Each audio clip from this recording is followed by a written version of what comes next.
전형대 전형이겠습니다.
요즘 가게들 중에 가장 호황하고 있는 가게를 하나 뽑으라면 커피숍을 뽑을 수 있을 것 같습니다. 제가 살고 있는 이 집 주변만 해도 한 150m 그 정도 안에 무려 커피숍이 5개, 6개나 있더라고요. 정말 많은 거죠. 장사를 하다가 장사가 안 되면 그냥 커피숍으로 그렇게 바꾸면 된다라는 말이 이렇게 나올 정도로 이렇게 최근에 이 커피숍이 우후죽순처럼 그렇게 많이 생겨나고 있는 것을 볼 수가 있습니다. 이렇게 커피숍이 많이 생겨나게 된 이유가 무엇일까요?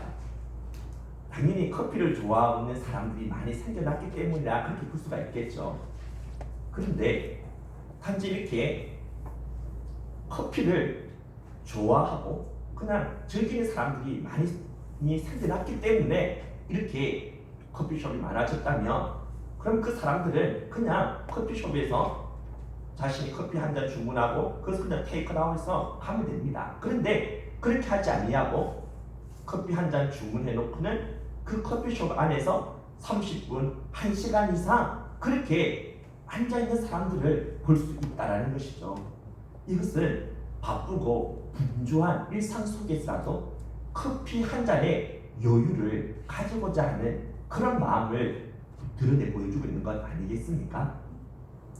커피숍이 이렇게 많아졌다는 것은 그만큼 오늘날 현대인들이 커피 한 잔의 여유를 통해서라도 쉼과 안식을 갈구하고 있다는 사실을 반증해주고 있는 것이죠. 이제 휴가철인데요. 사람들은 황금 같은 시간을 할애할 뿐만 아니라 그 비싼 돈을 들여서라도 휴양지로 그렇게 떠나려고 하는 것을 볼 수가 있습니다. 왜냐하면 제대로 쉬고 싶기 때문이죠.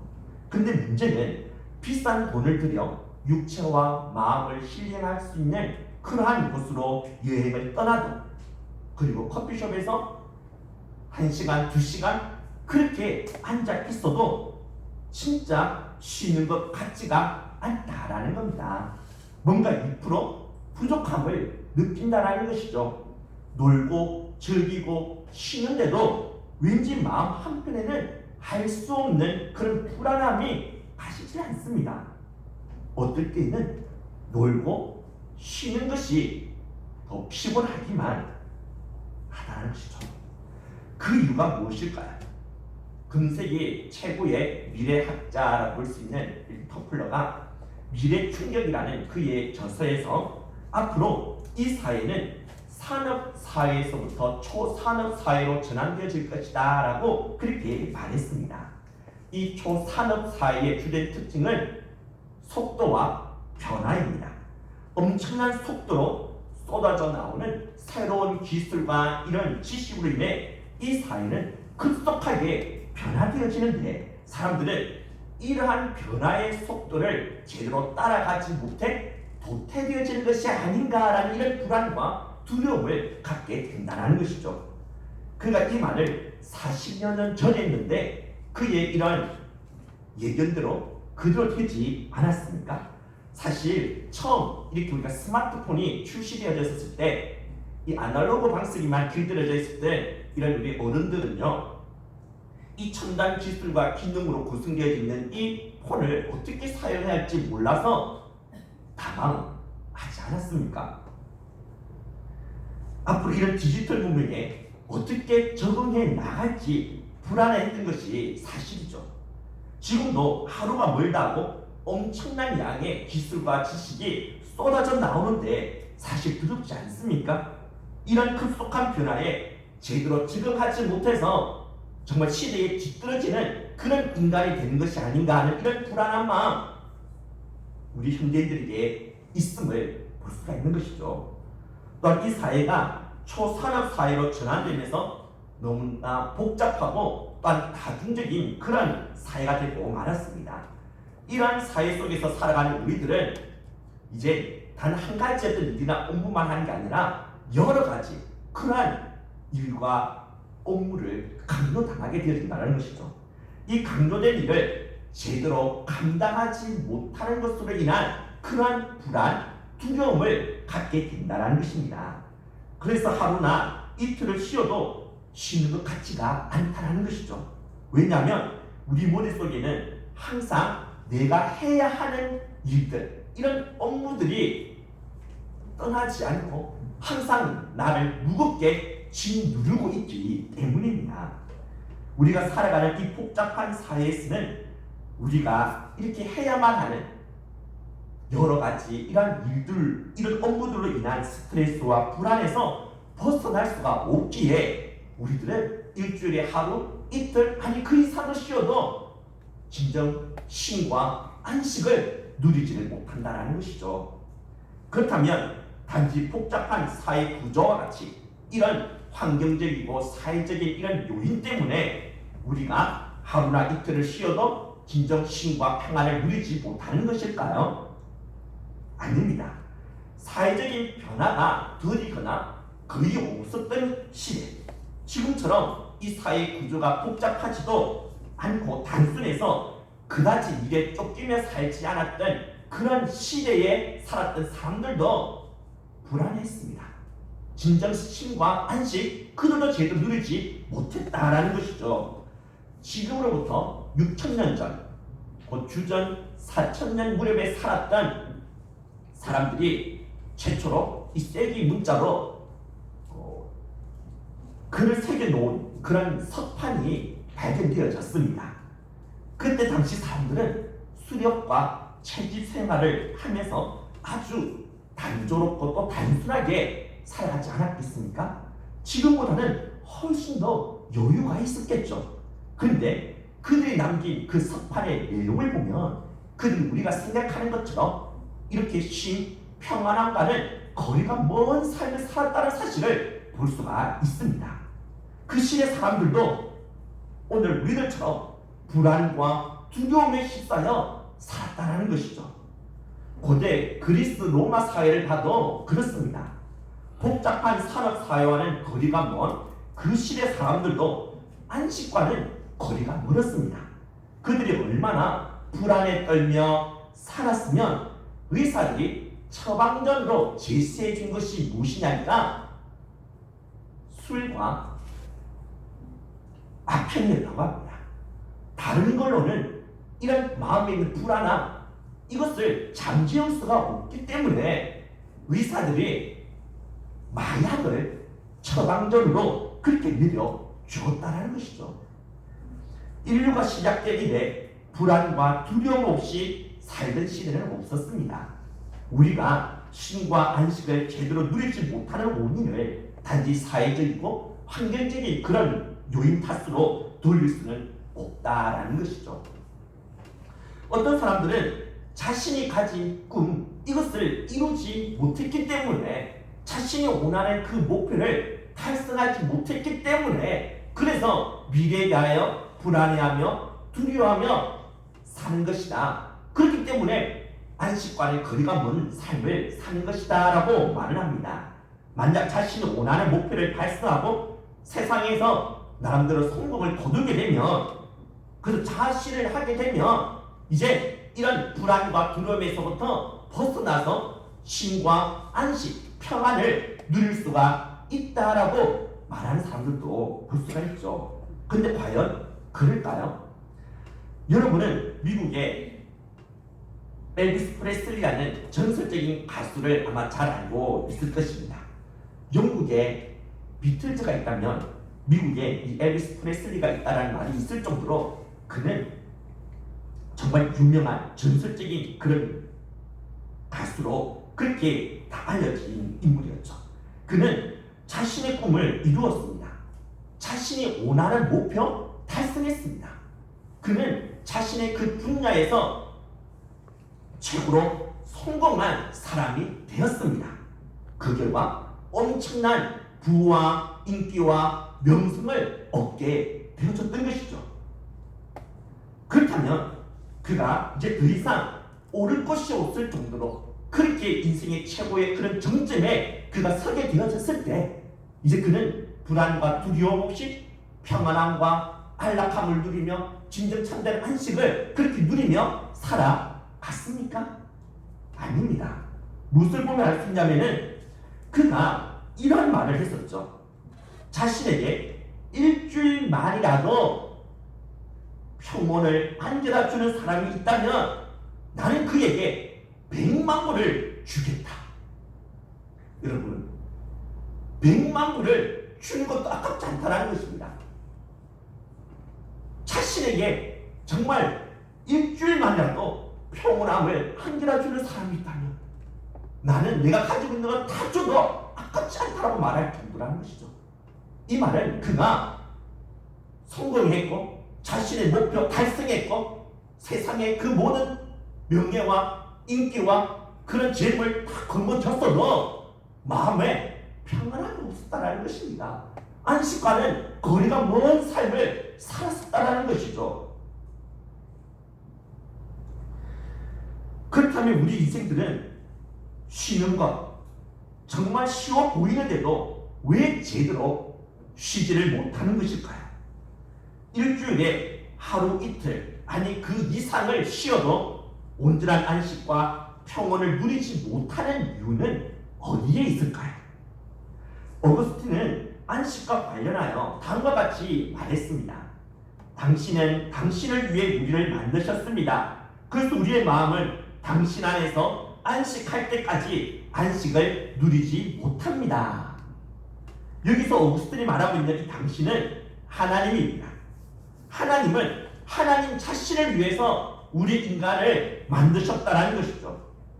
따라서 우리가 하나님의 품 안에 있을 때에만 비로소 참된 안식을 누릴 수가 있다라고 말하고 있는 것입니다. 이 말은 어거스틴 자신의 직접적인 그런 경험, 자신의 어떤 삶의 그런 체험을 기반으로 하여 이러한 말을 했다는 사실을 알아야 합니다. 그는 안식과 평안을 찾기 위해서 안 해본 것이 없었습니다. 철학과 학문에 심취해 보기도 하였고 만이교라는 그런 종교에 빠져보기도 하였습니다. 그리고 사생활을 들 정도로 그런 여러 여자와 정말 방탕하게 음란하게 그렇게 생활하면서 뭔가 이 세상의 쾌락이란 쾌락을 다 누려보기까지 하였습니다.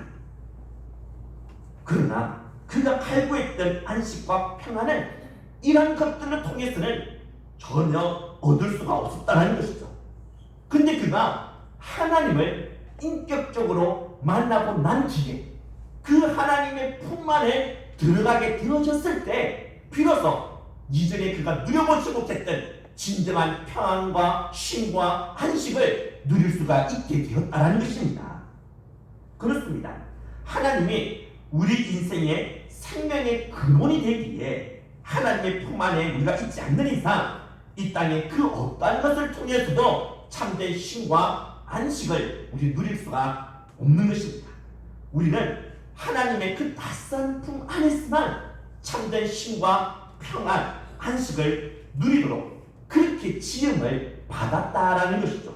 따라서 우리가 하나님의 품 안에 있지 않으면 안식할 수 없습니다. 이것도 마치 젖먹이 어린애가 어머니의 그 낯선 품에 안길 때에는 평온함을 누리지만 이 어머니 품을 떠나게 되면 불안해하며 우는 것과 똑같다라는 것이죠. 사실 우리는 하나님의 품 안에서 안식을 누리도록 그렇게 지어졌기 때문에 우리에게는 하나님의 품을 찾으려고 하는 이런 온초적인 욕구와 본능이 있음을 알아야 합니다. 심리학자인 할로우가 어머니와 아기와의 이 애착 관계를 연구하기 위해서 원숭이를 대상으로 실험을 하였습니다. 태어난 지 얼마 되지 않는 이 젖먹이 이 원숭이를 어미에서부터 그렇게 떨어뜨려서 따로 격리를 시켰습니다. 그리고는 모형으로 어미 원숭이 둘을 만들었습니다. 우리 앞에 사진이 나올 건데요. 보여주시겠습니까? 예. 하나는 철사로 이 어미 원숭이 모형을 만들고는 이 철사로 만든 이 어미 원숭이에게는 이 아기 원숭이가 좋아하고 또한 생존하는 데 필요한 그런 우유가 들은 젖병을 달아주었습니다. 그리고 또 다른 하나 이 모형 어미에게는 헝겊으로 따뜻한 이런 헝겊으로 그렇게 만들었는데요. 그런데 이 어미 모형에게는 아기 원숭이가 좋아하는 그러한 우유가 들은 젖병이 없습니다. 헝겊으로 만들어진 이 어미 모형에게서는 우유를 마실 수가 없다는 것이죠. 자, 그렇다면 이 아기 원숭이는 이 둘 중에서 어떠한 모형의 이 어미 원숭이를 진짜 자신의 어머니로 그렇게 인식하면서 그것에 딱 달라붙어서 대부분의 시간을 보내게 되었을까요? 이 둘 중에서 어떠한 어미 모형을 선택했다고 생각하십니까? 철사로 만들어진 모형입니까? 아니면 헝겊으로 만들어진 모형일까요? 여러분들 생각은 어떻습니까? 철사다. 저씨는 철사 이 어미 모형한테 달라붙었다. 그렇게 생각하시는 분 계십니까? 적자 생존의 원칙을 그렇게 주장하는 진화론자들은 생존을 위해 생물이 진화한다라는 그런 자신들의 그런 신념에 따라서 당연히 이 원숭이는 생존에 필요한 젖병이 있는 철사로 만든 어미 원숭이에게 달라붙을 것이라고 그렇게 주장했었습니다. 그렇게 생각했었죠. 그러나 막상 뚜껑을 열어보니 그렇지가 않았습니다. 이 아기 원숭이는 젖병도 없는 천으로 만든 모형 원숭이를 자신의 어미로 인식하고는 그것에 딱 달라붙어서 하루 18시간 동안 이 헝겊 엄마를 껴안고 있었다고 합니다. 목이 마를 때에만 잠시 이 철사 어미한테 가서 그런 우유를 잠시 먹고는 다시 나와서 이 헝겊 어미에게 달라붙어서 거의 대부분의 시간을 이 헝겊 어미와 함께 보냈다는 것이죠. 또한 이 원숭이에게 의도적으로 무섭고 불안한 상황을 연출했을 때에는 아예 이 아기 원숭이가 이 헝겊 어미에게 달라붙어서는 떨어지려고 하지를 않았다라고 합니다. 여러분, 이 실험은 우리에게 무엇을 말해주고 있을까요? 비록 원숭이를 대상으로 한 실험이지만 우리 인간들도 똑같은 본능을 가지고 있다라는 겁니다. 아기들이 엄마를 찾는 것은 엄마에게는 젖이 있고 먹을 것이 있어서만이 아니라는 것이죠. 바로 엄마에게는 따뜻하고 포근한 품이 있기 때문에 아기들이 엄마를 찾는 것이라는 겁니다. 생존을 위한 음식보다 쉼과 평온함을 위한 어머니의 그 따스한 품을 더 그리워하고 그것을 찾는 존재가 바로 우리 인간이라는 것이죠. 여기서 포근하고 따스한 어머니의 품은 하나님의 품을 반영해주고 있다는 사실을 알아야 합니다. 사실 하나님은 자신을 대신하는 존재로 부모님을 주셨습니다. 하나님 자신의 품이 어떠한지를 조금이나마 알 수 있도록 하기 위해서 하나님과 같은 그런 따스한 품을 지닌 어머니를 바로 우리에게 허락해 주신 것이죠. 하나님은 우리가 어머니의 품을 통해 하나님의 품의 그 따스함과 포근함을 알게 하여 진정 평안과 안식을 위해 하나님을 찾도록 그 하나님의 품을 본능적으로 찾아 나가도록 만들어 주셨습니다. 그래서 교회에 다니지 않는 사람들도 불안과 두려운 상황에 맞닥뜨리게 되어지면 그들이 이전에 부정하고 무시했던 하나님을 찾는 것을 볼 수가 있다라는 것이죠. 제가 군복무를 하게 됐을 때 강릉에 공비가 침투한 적이 있었습니다. 잠수정을 타고 그렇게 이 강릉에 그렇게 침투했었죠. 그래서 저의 부대도 이 공비를 잡으러 강릉으로 가게 되어졌는데 이제 총격전이 벌어지는 실전 상황인지라 모두 다 불안해하며 그렇게 마음을 조이며 그렇게 공비를 잡으러 나가게 되었습니다. 이때 우리 소대원들 중에는 자신은 무신론자라고 하나님 같은 것은 존재하지 않는다라고 그렇게 주장하던 그러한 사람들이 저에게 찾아와서 제발 하나님께 기도해달라고 나를 위해서 제발 좀 기도해달라고 그래서 무사히 살아서 부디로 돌아갈 수 있게끔 그렇게 기도해달라고 부탁하는 것을 볼 수 있었습니다. 우리는 하나님의 품 안에서만 진정 평안과 안식을 누릴 수 있도록 지음을 받았기 때문에 이렇게 불안한 상황이 되면 특히 더 평안을 위하여 하나님의 품을 찾게 되어진다는 것이죠.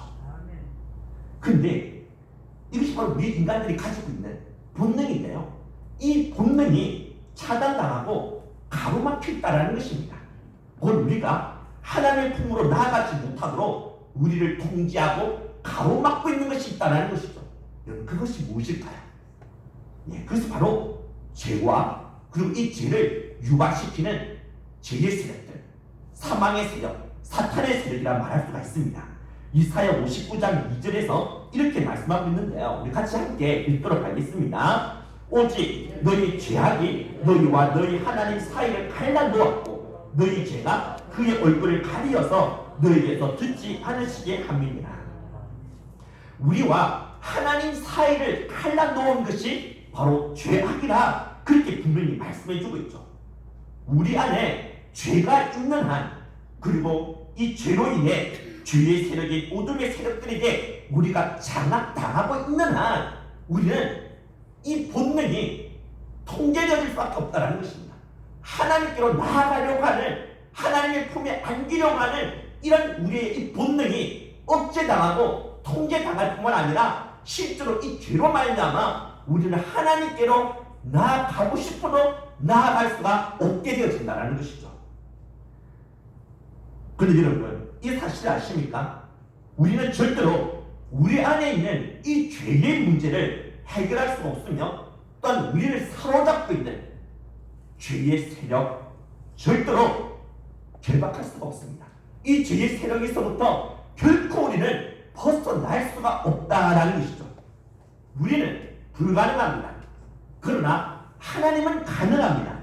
우리는 할 수 없습니다. 그러나 하나님은 하실 수 있습니다. 하나님의 강한 손과 하나님의 그 편팔로는 가능하다는 것이죠.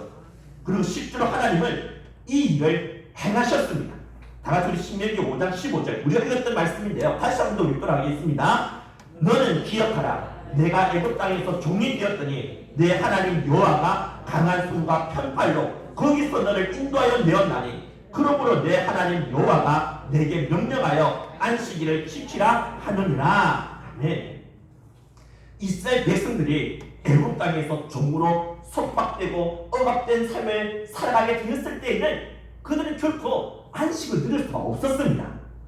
그리고 자신들의 힘으로는 도저히 당대 세계 최강의 군사력을 지닌 이 애굽의 그 손알기에서부터 벗어날 수도 없었습니다.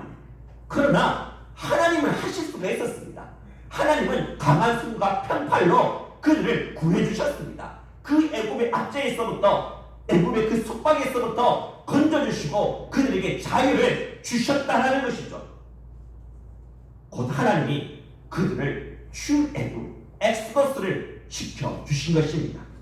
그런데 하나님은 이 출애굽 사건을 잊지 말고 기억하라고 말씀하시면서 또한 안식일을 지키라고 이어서 말씀하신다는 것입니다. 안식일을 지키라는 말은 이제 안식하라는 것이죠. 이제 안식을 누리라는 것입니다. 이때까지 안식을 누리지 못하도록 가로막고 있었던 이 애굽의 세력들, 내가 무찌르지 않았느냐, 너희들에게 이 안식을 아싸가게끔 만들었던 그러한 애굽의 군대를 내가 무찌르고 그 애굽의 손알기에서부터 내가 너희들을 건져내고 너희들을 자유케 해주지 않았느냐. 그렇기 때문에 이제 너희들은 안식하라, 이제 너희들은 이 안식을 누리라고 하나님께서 말씀하고 계신다는 것이죠. 여러분, 지구로부터 약 3,500년 전에 있었던 이 출애굽 사건을 나중에 있게 될 진정한 참된 이 출애굽 사건을 위한 그림자요 예표임을 알아야 합니다. 이스라엘 백성들이 400년 동안 속박하며 억압했던 이 애굽은 실제 우리 인간들을 죄의 사슬로 속박하며 억압하고 있는 죄와 사망의 세력, 어둠의 세력을 예표합니다. 여기서 우리 인생은 자신의 힘으로는 도저히 벗어날 수가 없습니다. 그렇지만 하나님은 하실 수가 있습니다.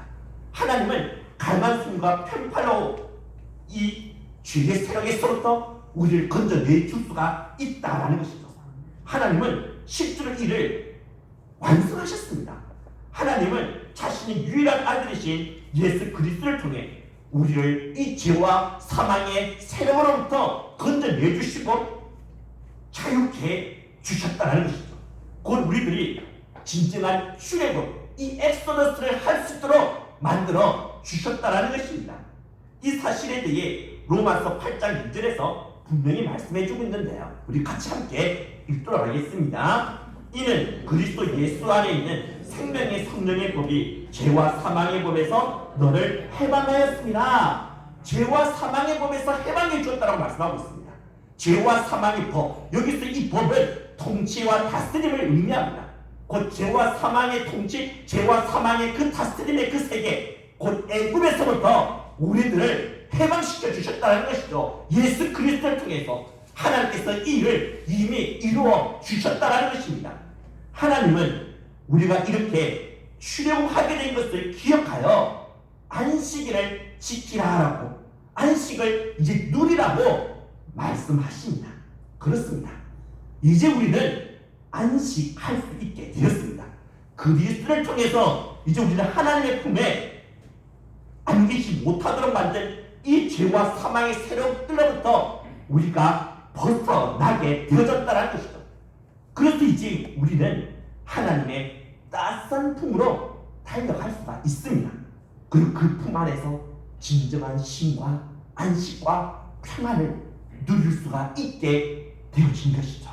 그런데 안식을 누릴 수 있는 이 가능성을 현실화시키기 위해서는 우리가 안식일을 지키되 반드시 해야 할 것이 있음을 하나님께서 말씀해 주셨습니다. 신명기 5장 15절에서 제일 처음에 하나님께서 뭐라고 말씀하셨죠? 너는 무엇을 하라? 기억하라. 그렇습니다. 기억을 해야 합니다. 우리가 진정 참 안식을 누리기 위해서는 기억을 해야 한다는 것이죠. 무엇을 기억해야 될까요? 바로 우리가 죄와 사망의 세계인 이 애굽에서부터 이제는 벗어나게 되었다는 이 사실을 기억해야 한다는 것입니다. 나는 이제 애굽에서 벗어났기 때문에 더 이상 죄와 저주와 이런 사망의 종로로 탈 그런 존재가 아니라는 사실, 더 이상 나를 지휘하고 나를 다스리고 나에게 명령을 내리고 싶던 그 어둠의 세력들, 사탄의 세력들에게 더 이상 굽신거리지 않아도 되는 자유인이라는 사실을 기억해야 한다는 것입니다. 하나님께서 이루신 이 일, 하나님의 강한 손과 편팔로 나를 이 죄와 사망의 세계에서부터 완전히 벗어나게 해주셨다는 이 사실, 이것을 잊지 말고 기억해야 한다는 것이죠. 또한 우리는 애굽에서 벗어나게 된 것으로만 그친 것이 아니라 하나님의 품 안에 안기게 되었음을 기억해야 합니다. 여기서 기억한다는 것은 이 사실을 매일 확인하고 내가 하나님 품 안에 있음을 날마다 매 순간마다 바라보는 것입니다. 하나님께서 우리를 애굽에서부터 그냥 건져주신 것으로 그치지 않으셨습니다. 그냥 애굽의 소나기에서부터 사탄과 죄의 사망의 그 세력에서부터 그냥 풀어주시고 그냥 방치만 해주시고 계신 게 아니라는 것이죠. 하나님은 애굽에서부터 벗어나게 된 우리들을 자신이 그 따스한 품으로 안아주셨습니다. 하나님의 그 강한 손과 편팔로 하나님께서는 지금도 우리를 붙들고 계신다라는 것이죠. 우리는 이것을 기억해야 한다는 것입니다.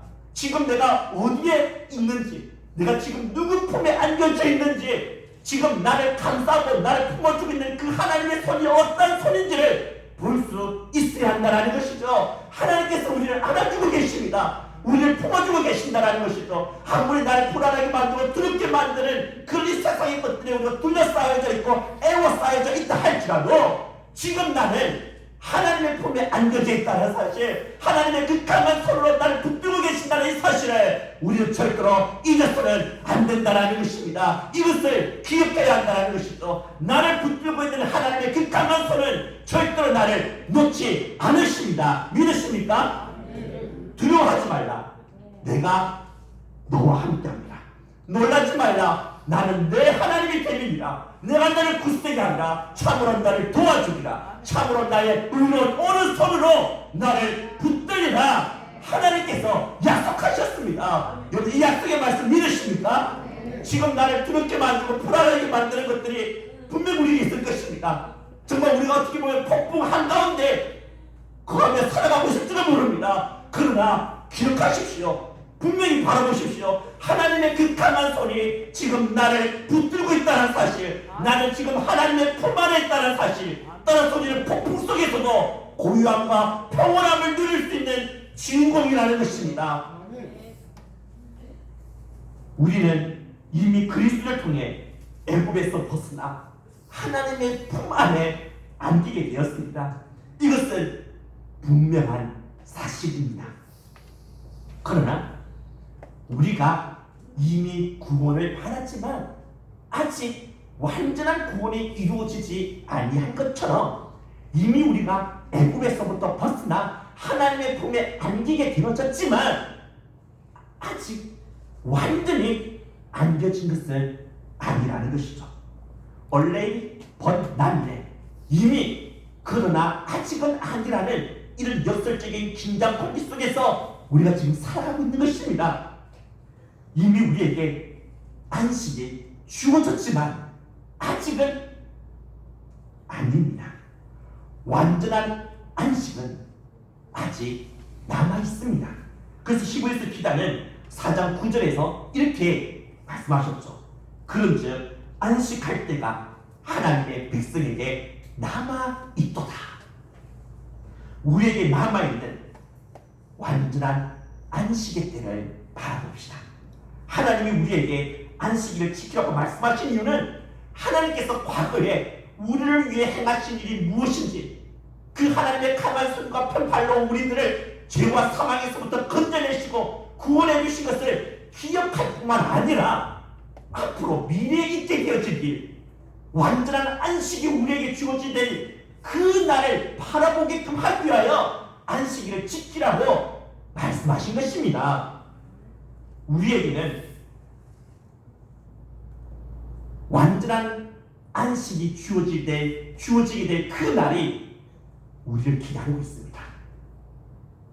더 이상 아픔도 없고 눈물도 없고 고통도 없고 죽음도 없는 완전한 안식의 그 세대가 지금 저와 여러분들을 기다리고 있다는 것이죠. 지금 이 땅의 소리가 눈물을 흘리고 아파하고 힘들어할 수밖에 없는 이런 세상 속에서 살아가지만 그러나 이것이 끝이 아니지 않습니까? 우리에게는 완전한 안식이 기다리고 있습니다. 하나님께서 우리에게 더 이상 눈물 없는, 아픔 없는, 고통이 없는 그 하나님의 나라를 준비해 놓고 계신다는 것이죠. 그 하나님의 품에 완전히 안겨져서 우리가 완전한 안식을 누리게 될 날이 반드시 우리에게 찾아온다는 사실을 우리는 잊지 말아야 합니다. 나는 지금 힘들어도, 지금 내가 처한 현실이 정말 너무나도 막막하고 괴롭고 또한 불안하고 두려워할 수밖에 없는 상황에 내가 처해져 있다 할지라도, 그러나 우리는 이런 현실에 함몰당하지 맙시다. 이런 현실에 그냥 좌절하지 맙시다. 낙심하지 맙시다. 우리에게는 소망이 있지 않습니까? 완전한 안식의 날이 지금 우리를 기다리고 있지 않습니까? 그 하나님의 나라를 바라봅시다. 영원한 하나님의 그 나라, 더 이상 아픔도 없고 눈물도 없는 그 하나님의 나라, 그곳에서 내가 참된 안식, 완전한 안식을 누리며 완전한 쉼과 평안을 누리게 될 그 날을 바라보면서 이 땅에서 하나님과 동행하며 기쁨 가운데 소망 가운데 살아가는 저와 여러분들이 다 되어줄 수 있기를 주님의 이름으로 축복합니다.